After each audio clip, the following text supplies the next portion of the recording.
vet. Quick to leave a man wet. Everything to my team like Kevin Garnett. That might have been the realest thing I've ever heard. Tonight, I am stressing to you. You take this outfit home and you burn it.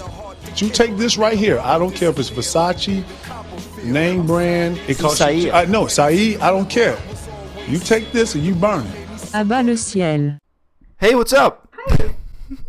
How's it going? Best of times, worst of times.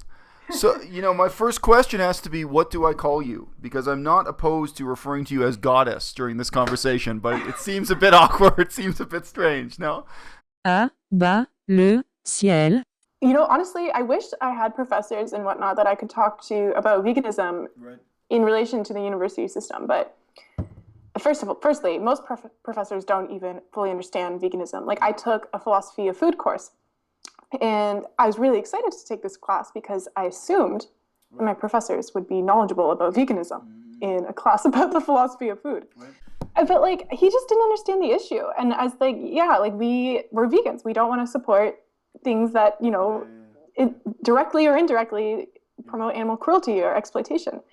And it was just beyond him. He didn't understand it. Yeah. And I found that they were just saying things that were factually incorrect about animal agriculture, and it was just, I ended up dropping the course. Yeah. It was such a disappointment. The professor knew nothing about veganism, and so that was just my disappointment that I didn't actually find a professor to talk to about veganism in relation to the university setting. But have you had similar experiences? Do you find that people who, I guess we hold professors up to a higher esteem, right? I suppose we expect them to even know what veganism is, depending on their area of study. Yeah. Yeah, well, do you find that? I don't. I mean, I really talk to my professor and relate to them just as some guy, just as an ordinary guy. And I think that's a turning point in everyone's life when you realize people in positions of authority are no different from any other author. Our word in English for authority. First you become an author, then people start to regard you as an authority. Why is this guy my professor? Probably because he wrote some book, and that book got him this job, indirectly. And you can go to the library and take that book out, and you may decide it's complete bullshit. It may not be very impressive at all. So, for me, with professors of Buddhism, very often that was the case. I've read their book, and I'm not impressed. So, yes, they have a PhD. Yes, they got this job, which is, a very large percentage of PhD. People with PhDs are either unemployed or underemployed permanently. It's a very sad path to take in life. I'm sure many people would encourage you to instead get a diploma in education for that reason, because it can actually lead to economic independence, unlike getting a PhD and trying to become a university professor. But no, I don't meet them with those expectations. For me, the experience is the opposite. They ask me about veganism, and it'll come up in different ways. The background in humanitarian work and politics and that stuff will tend to come up in class first, and the professors may respect me or may fear me or may be apprehensive about me for those reasons. And then the role veganism plays in that starts to become obvious, because any of the humanitarian work, this stuff you're alluding to, the course you dropped out of, the politics of agriculture and agricultural reform, the anthropology of food, the cultural anthropology of food, of what people think is food and what is not food. It may sound stupid, but when you walk through a forest, what foods do you see as edible? That's completely cultural and not scientific. The Cree here in Canada, there were tons of edible and highly nutritious foods in their environment, in their environmental niche, that they never exploited, never harvested. And the reason for that was that the Cree had a monomania with meat. They were absolutely obsessed with having a meat-heavy, meat-intensive diet. And as a result, they would die at age 45 or 50. They had short but vibrant lives. Their traditional diet was incredibly unhealthy, and it's still an issue to some extent culturally, in as much as anyone is influenced by the traditional diet anymore. But likewise in Laos, you can have two different ethnic groups living in the same ecological niche, walking through the same forest, and what they regard as food is totally different. I'm here talking about plants basically, but in terms of animals, it can be even more extreme. So I lived amongst the Aka. And I have 2 or 3 articles about the ACA, but they're specifically about humanitarian work and sex scandals and corruption and politics in the ACA. It's not about traditional ACA culture. But the ACA, still to this day, they're among the ethnic groups who eat dog meat on a daily basis. Dog is to them, it's not because there are other cultures, it's more common where dog is a special food, dog is something they eat once in a while. But for them, dog is a daily source of protein. And when you walk up to an ACA village, they have wicker lattices, a wicker lattice stretching out dog skin to make it into leather. So you see the hide of a skinned dog is one of the first things. And when you walk up to ACA village, then right away you know the ethnicity of that village, the ethnicity and the language. And right next door to them will be another ethnic group who are traditional Theravada Buddhists who not only never eat dog, but who regard it as a sin, as religiously offensive to eat dog. Basically all Theravada Buddhists would refuse to eat dog unless they're starving to death or something. They're also supposed to refuse to eat elephants and a few other things. It's not a very demanding religion, but there are a few meats that are off limits that way.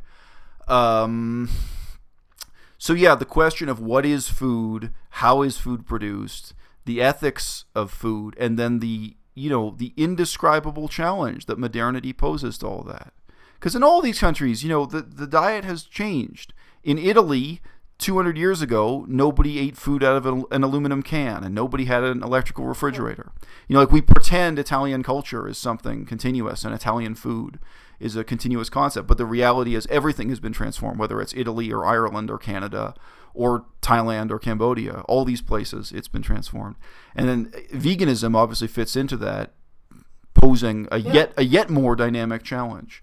So obviously you've heard some of my videos talking about that stuff.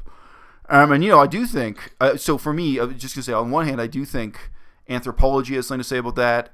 Agronomy as well as agriculture. Agronomy is this kind of in-between science. But frankly, public education, your chosen field or your presumed field probably is the single most dynamic battlefield for the future of hearts and stomachs. You know what I mean? Because that's the real question: is what do we teach people food was and is and ought to be? So. No, totally. That was that's part of my reasoning for wanting to go into that. Yeah. Just because it would just be such a huge win if you could even include on hot dog day or something, if you could just include veggie dogs. That would just be such a simple thing to do, that theoretically, if I were in any kind of position of authority, that I could achieve. And there's just so many things that could be done so easily right now and be implemented, but aren't. Right. And I find that very frustrating. Well, right. Obviously, I'm a few years older than you. But, when I went through the education system, we had all this kind of rather hollow education. AIDS was a huge fear at that time. I know AIDS still exists, but it's no longer the concern it was at that time. So year after year, we got the lectures in school about AIDS. Year after year, we got these kind of meaningless lectures about ecology and recycling. It's just okay, you're 8 years old. I'm going to teach you the enormous significance of a plastic bottle, and it is just kind of phony. And a lot of that, it created a kind of culture of neurosis, meaningless, neurotic forms of ecology and ignoring really important ones. Now, you already know I'm vegan, but, even without that, I had a girlfriend, Canadian, white Canadian girlfriend. This was just not a Cambodian girlfriend. That would be a different story. But I had a Canadian girlfriend, and, she, I think just as an effect of, what we have on TV, like the CBC and what's in the schools, she had this kind of neurotic belief that, plastic shopping bags from the grocery store, that this was a huge ecological problem. And, I got the hard numbers for it because I already knew it wasn't. And I sympathize up to a point, but only up to a point. And I had to sit down with her and say, look, as a percentage of the waste stream, this is less of a problem than carpeting. This is less of a problem than drapes. I know you really believe that plastic shopping bags are a big deal. I even know why you think that, because the education system kind of shaped you that way. You think this is the difference you can make. But you're wrong. and again, as you know, obviously veganism, I don't have to repeat it here, but those other questions of meat eating and leading a meaningful life, Anyway, and how do we organize our cities? How do we live? Does your life revolve around eating meat and drinking alcohol? I realize alcohol is vegan. Does your life revolve around car ownership and driving a car? And then the way that, when you scale that up, a whole city full of people who eat meat and drive cars. And, anyway, these are the real questions. As I say, ultimately, I think it is education and sort of politics of education. That's got to be the battlefield for that, at least in a semi-democratic society like Canada, Yeah, I definitely think so. I mean, like, culture, I think, culture must be the biggest obstacle to getting out the entire world to go vegan. I hear people on YouTube, right? Like, it drives me crazy. It drives me absolutely crazy when they promote things like YouTube it's going to liberate the animals, because if we just get everyone to watch these videos and whatnot, and like what? Like someone in some foreign country, they don't even speak English, right? They're going to watch this YouTube video and they're just going to forget about their people's entire history and their upbringing and whatnot. And now they're going to go vegan because of social media, because people in the West are. It's just totally ignoring like the culture and these institutions and just how deep rooted animal agriculture is. You've got to get on the educational level. You got to get to the family. It's mind-boggling to me. You're towards the end of your first university degree, I take it? Something like this? Yeah. I'm going into my final year, majoring in English literature, minoring in French. Hopefully I will wind up being a school teacher with that. But okay. I've already mentioned I'll be content doing that for a few years, I think. But I don't. We'll see how content I am with that. I feel like I'm going to get ambitious. That I'm going to want to move up and have something with a more authoritative power, I suppose. Right, sure. Like, there's only so much you can do within the system as an actual school teacher. So whether that requires me going back to school or not. You're interested in the politics of education and education policy, that sort of thing. Is that what you're referring to, or? Yeah. I would love to be work on the school board, be a director of education, whether as a president or as far as I can get, really. Right. Okay. Just because I'm really passionate about youth and education in general. Yeah. So it's just the perfect fit. Well, at the early stages of that, in terms of the exotic places I've lived, like Laos and Thailand and Cambodia and so on, I did meet a lot of Canadians out there who finished, who were fully qualified school teachers, and who then lived in Asia for a couple of years because the school board didn't want them or didn't want them yet. They had no work experience yet, and there was so much competition. There were so many qualified teachers, looking for the same positions. So whether you like it or not, that will be one option for you. And you might like it. You might want to kill. Again, don't waste your life with it, but you can kill a year or two if you wanted to, teaching in parts of Asia, just to have that as an intermediary. But there are good reasons also not to waste a year or two of your life that way. But if you want the experience, that'll be open for you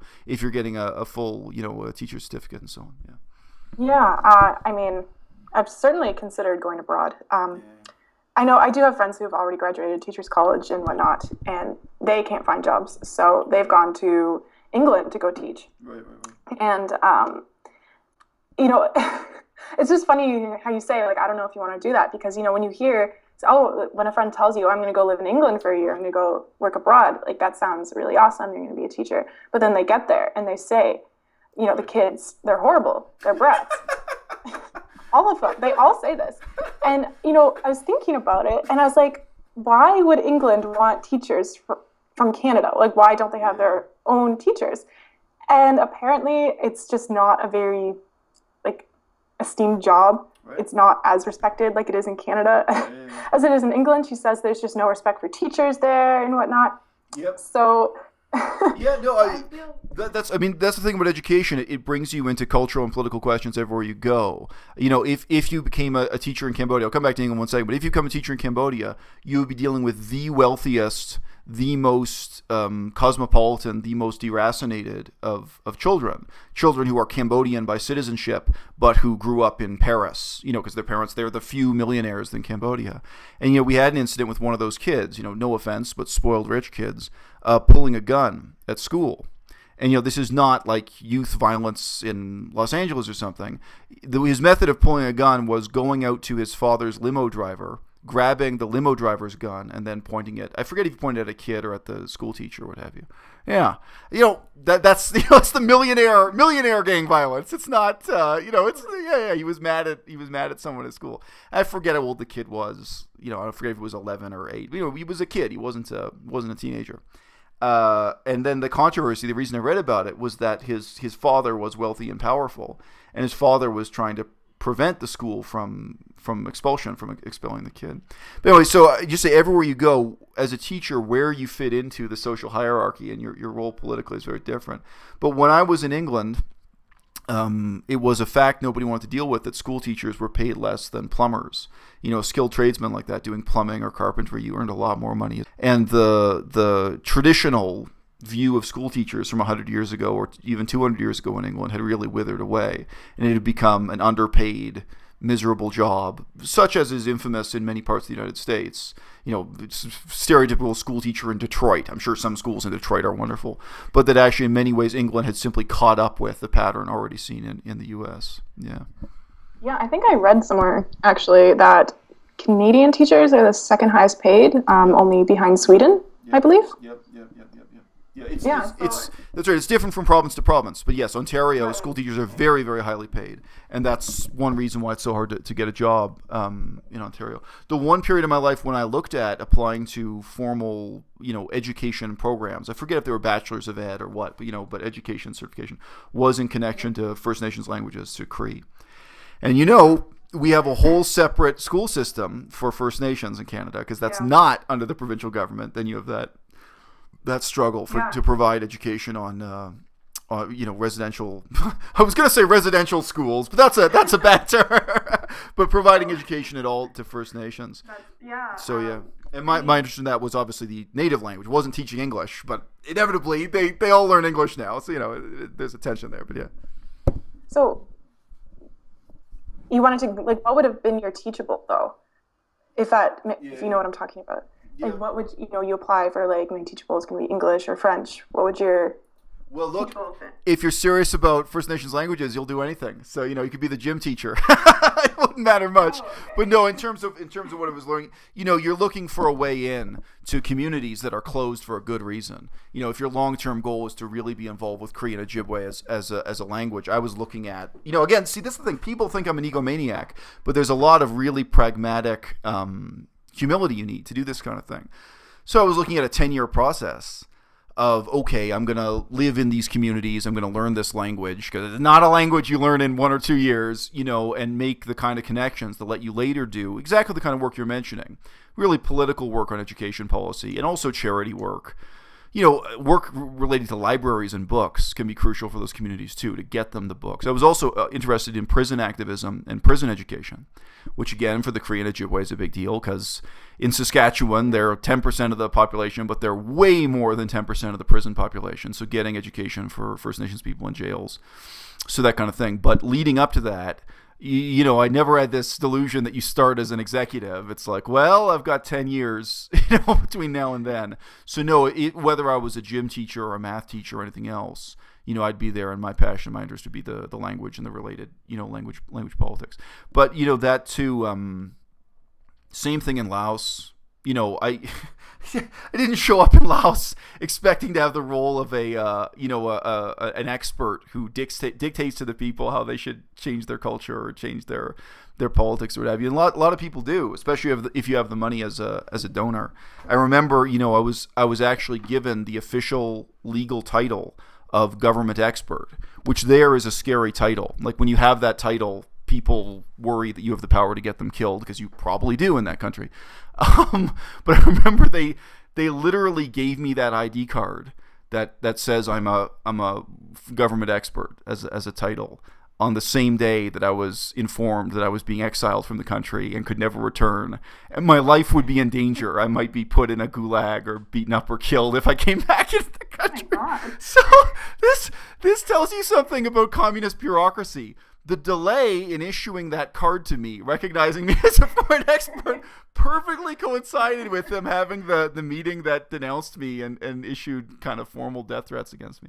Well, it formalized what had been before then, formal death threats. So yeah, but yeah. I was just gonna say, you understand why people think you're a former CIA agent, right? Yeah, You say stuff like that. Well, no, different people see it in different ways. When I was in Laos, before I got exiled from the country, there were people who thought I was a CIA agent who then finally stopped thinking I was a CIA agent when the government threatened to kill me and that kind of stuff. So that was refreshing. But I mean, other people, like I knew a guy who was an American university professor. He's probably still here in Kunming. I haven't looked him up, but so he had a PhD and he was here doing low-level semi-academic stuff. So he's an educated guy. And just once in conversation, I used a turn of phrase. I used some technical term like deployed. One of those technical terms like rendition that not everyone knows. But for me, it's my normal way of talking. And from that moment, he became convinced I was a CIA agent and would never hear otherwise. And at that time, I was literally living as a refugee because I'd just been kicked out of Laos, exactly what I mentioned to you. So I only had my backpack and my bicycle, and I was, sometimes sleeping on the floor of a friend's apartment, sometimes staying in a hostel, like a youth hostel or hotel. I was really scraping by, not knowing where my next dollar was coming from. It's just like, if this is how you think the CIA operates, you must think the CIA really have a deep commitment to Buddhist scholarship and charity work. You know what I mean? Like, this is your tax dollars at work. This is what the CIA really supports in Southeast Asia, Anyway, well, I wish. Something that an undercover CIA agent would say. So I don't know if you're in the clear yet. Right. Everything to my team like Kevin Garnett. There's not any part I can keep? No, nothing. So when you get done with this, you should be butt-ass naked. This should be burnt, okay? It's good to see you, like always. In the shoes, too. Just burn them, okay? They just burn it. Don't ask no questions. Just burn the red socks, which the people can't see at home. Take all this, handkerchief, lime thong, all that. Burn it, okay? That might have been the realest thing I've ever heard.